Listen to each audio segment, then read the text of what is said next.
Una pierna pa' aquí, otra pierna pa' allá. La mano en la rodilla y pum, pum.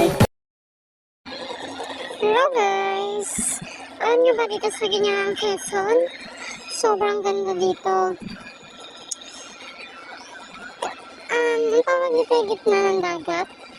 Kadalasan daw maraming pumupunta dito. May bato pa nga daw dun eh. Mas mababaw pa sa nakikita nyo. Sayang nga lang. Hindi namin naabutan. Pero sulit yung punta dito kasi maraming tao. Nasa bangkanganan sila din pababa kasi ang taas na ng dagat eh. May iba nga oh. Grabe ba? Kung naabutan lang namin mababaw yan, malamang nandyan din kami. O anak nga, hindi na naliligo eh. Sobrang lamig kasi.